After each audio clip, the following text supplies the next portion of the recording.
E aí pessoal, vamos resolver essa questão que caiu na prova de título de terapia intensiva? Uma questãozinha de ventilação mecânica e edema agudo de pulmão. Vamos lá, um paciente sob ventilação mecânica apresenta novo edema agudo de pulmão. Em relação à mecânica ventilatória, os modos aplicados assinale a alternativa correta. Primeira coisa, a gente tem que entender o que o edema agudo de pulmão vai ter de influência quando eu falo de mecânica ventilatória. Então, ó, eu tenho aqui, ó, este pulmãozinho, beleza, tranquilo. E aí esse pulmão, ele vai estar o quê? Todo edemaciado com o líquido, beleza, tranquilo, ó. Vou colocar em toda a região aqui, ó, para ficar mais fácil de você entender. Mas eu poderia simplesmente desenhar um único alvéolo e mostrar para vocês, por exemplo, aqui, ó, um único alvéolo. E em volta dele está todo cheio de líquido. Qual é o problema de você ter líquido aqui em volta dos alvéolos? O problema é que esse líquido aqui, ó, ele vai agir como uma barreira e não vai permitir que o alvéolo se expanda corretamente. Por exemplo, no momento da inspiração, o alvéolo não vai se expandir.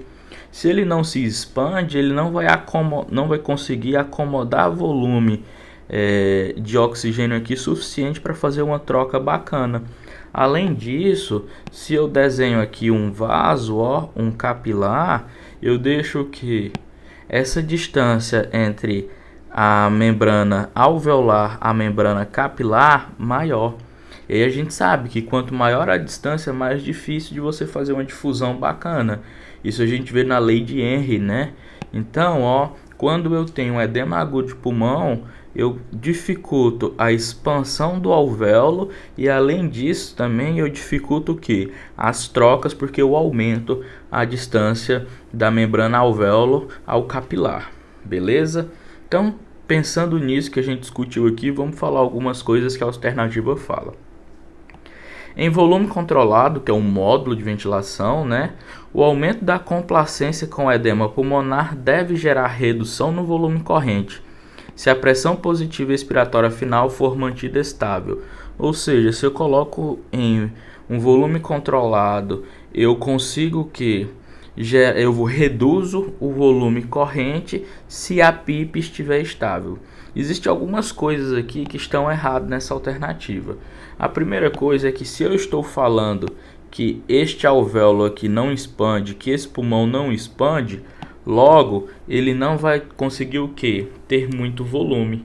Então ele vai ter baixo volume. Beleza? O volume dele vai variar pouco. E mesmo que eu queira aumentar mais ainda a expansão desse alvéolo aqui, desse pulmão, eu tenho que colocar pressões muito altas.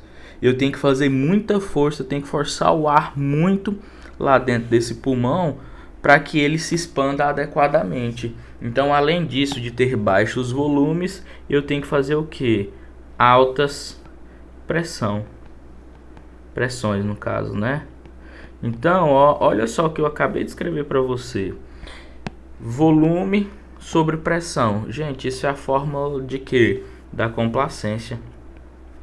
Se eu tenho aqui, ó, baixos volumes e altas pressões, ou seja, o número que está sendo dividido baixo e o número que é o divisor alto, matematicamente a gente fala que eu tenho o quê? Uma complacência baixa. E aí a alternativa fala o quê? Que eu tenho uma complacência alta, que eu tenho um aumento da complacência. Isso é errado, né? Edema agudo de pulmão eu tenho o quê? É uma baixa complacência. Outro ponto que está errado aqui, pessoal, é que ele fala que o paciente está ventilando a volume controlado e ter redução do volume corrente. Pessoal, quando eu coloco um paciente para ventilar volume controlado, suponhamos que, eu vou exagerar, tá? Eu coloque de volume corrente igual a 1000 ml. Cara, se eu colocar 1000 ml de volume corrente para ventilar o meu paciente, vai entrar 1000 ml. Por quê? Porque a variável limite, inclusive a própria variável de ciclagem, né, do volume controlado é o que? é o próprio volume. Se eu defino que vai entrar 1000 ml, vai entrar 1000 ml. Beleza? Então eu não tenho redução de volume corrente quando eu estou mexendo com volume controlado. Na verdade, quando eu estou falando de volume controlado aqui, nesta mecânica de baixa complacência, quanto maior o volume eu coloco, mais pressão eu vou ter. Então eu vou aumentar a pressão no caso se eu ventilo um paciente a volume controlado. Qual é o problema de eu ventilar um paciente com edema agudo de pulmão a volume controlado? Esse paciente está sujeito a barotrauma se eu não tiver cuidado. Principalmente nesse volume exagerado que eu coloquei aqui, tá? Só coloquei exagerado mesmo para que fique mais fácil o entendimento. Então a letra A está errada. Letra B. Se o paciente tiver disfunção de ventrículo direito, o aumento da pressão positiva expiratória final, ou seja, o aumento da PIP, melhora o débito cardíaco e pode melhorar a congestão pulmonar. Pessoal, a gente vê na prática, né, diária que quando você tem um paciente com edema agudo de pulmão, uma das maneiras de você tratar ele é o que? Você colocando uma pressão positiva, né? Você fazendo uma VNI, por exemplo, ou em alguns casos você pode até entubar esse paciente e você coloca uma PIP bacana, né, que vai ajudar inclusive na oxigenação. Porque o que a PIP faz? No momento que você tem a inspiração com a pressão positiva, você vai expandir esse alvéolo e a PIP vai fazer o que? Não deixar ele fechar, vai manter ele aberto mesmo na expiração. E quando a gente fala em melhorar parâmetros oxigenatórios do meu paciente em ventilação mecânica, eu vou mexer basicamente com duas coisas, com a FiO2 e com a PIP. Existe, né, até aquela tabelinha, a PIP Table, né, que é recomendado por pessoal que não sabe escalonar a PIP, né? Então, quando a gente vai mexer com oxigenação e a gente viu que tem um problema de oxigenação aqui, a gente mexe na FiO2 e na PIP, aumentando essa PIP. Beleza, bacana. Então, a PIP é bacana para o edema agudo de pulmão? É bacana. Contudo, aqui, ó, ele trouxe para a gente um comemorativo diferente. O paciente tem disfunção de ventrículo direito. Então, se a gente for lembrar lá da anatomia funcional básica, né? Eu tenho aqui, ó, um coração. Beleza? E esse coração ele é dividido em dois lados, né? O lado direito e o lado esquerdo. Quando eu falo de sentido do trajeto do sangue, né? O lado direito ele vai pegar o sangue e vai ejetar para o pulmão. Beleza?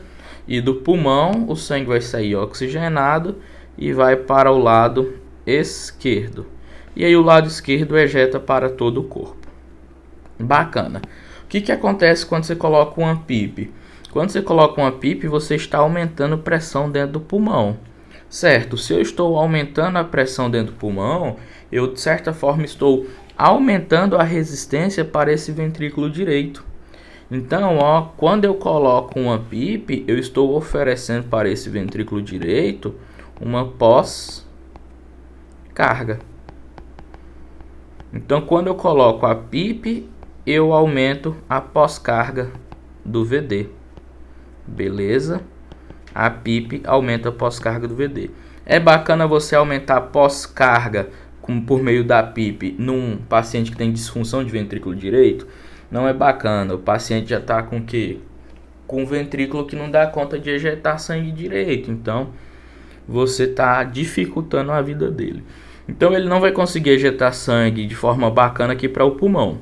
Se o pulmão não recebe tanto sangue, ele devolve pouco sangue para o ventrículo, para o átrio esquerdo, que vai para o ventrículo esquerdo. Segundo a lei de Frank-Starling, quanto mais sangue você chegar numa câmara, mais sangue vai sair. Se chega pouco sangue aqui ao ventrículo esquerdo, pouco sangue vai sair o que? Do meu ventrículo esquerdo. Logo, eu tenho o que? Um baixo débito cardíaco. A questão aqui fala que eu tenho o que? Um aumento do débito cardíaco, né? Então isso aqui, ó, é o que? É errado. Eu não tenho aumento do débito cardíaco quando eu tenho disfunção do ventrículo direito e eu coloco o PIP. A PIP é benéfica para o EAP? É benéfica. Contudo, aqui eu tenho que um paciente com EAP com disfunção de ventrículo direito. É outra história. C. Durante o edema pulmonar, devido ao aumento da resistência de vias aéreas, deve-se cuidar para evitar a autopressão positiva expiratória final. Pessoal, a gente vê muito isso nos livros como o nome de auto-PIP, né? Isso aqui seria auto-PIP. Em algum momento aqui eu falei de via aérea. Eu mostrei aqui pulmão, ó, alvéolo. Em momento algum eu mexi aqui com a via aérea. No edema agudo de pulmão eu não tenho eu aumentando resistência de via aérea. Então já começa aqui errado, ó, devido ao aumento da resistência da via aérea. Não, eu não aumento. Esse aumento acontece nas patologias obstrutivas. O edema agudo de pulmão está mais classificado com a patologia restritiva, né? O pulmão não está conseguindo se expandir direito. E aí, só continuando para a gente discutir um pouco, certamente quando você tem um aumento da resistência das vias aéreas, se você não ventila o paciente adequadamente, você pode sim gerar o que? Uma auto-PIP. Você coloca uma frequência respiratória muito alta ou uma relação de inspiração e expiração 1 para 1. Então isso pode dar problema, né? Ele pode gerar um auto-PIP por causa desses motivos que você não ajustou o parâmetro ventilador adequadamente. Letra D. Se o paciente estiver em pressão controlada, pode haver redução do volume corrente, mas a pressão inspiratória permanecerá inalterada. Pessoal, eu coloquei aqui, ó, um paciente ao que? Eu coloquei um paciente à ventilação a pressão controlada. Se eu definir uma pressão de 20 centímetros de água, ele vai colocar 20 centímetros de água na inspiração. Definir 100 centímetros, estou exagerando, 100, 500 centímetros de água. Ele vai colocar 500 centímetros, beleza? O limite é a pressão. Eu estou definindo, ó, vai colocar pressão de tanto, ele vai colocar pressão de tanto. A questão é que quando eu tenho um paciente com baixa complacência, eu tenho que fazer mais pressão para o que? Ter pouco volume. Então, se eu coloco uma pressão, suponhamos, de 20 nesse pulmão e ele me gerar, por exemplo, 200 ml de volume corrente em um pulmão de baixa complacência, num pulmão normal eu colocaria a mesma pressão, me geraria 400 ml, porque o pulmão não está duro. Aqui o pulmão está duro, não deixa entrar tanto volume. Então, de fato, se o paciente com edema agudo de pulmão estiver com pressão controlada, pode haver redução do volume corrente, mas a sua pressão inspiratória ela se permanece inalterada devido ao modo ventilatório que eu estou usando. Então aqui nós vamos de letra D. Beleza, pessoal? Não deixe de seguir a gente lá no nosso Instagram, que eu estou postando direto resumos, que é o Fosfor. Eu não estou nem lembrando como que escreve meu próprio negócio. É o Fosforilando Med, tá, pessoal? Fosforilando Med. A gente está postando resumos, estou comentando algumas coisas muito interessantes. Beleza? Valeu, pessoal. Até mais.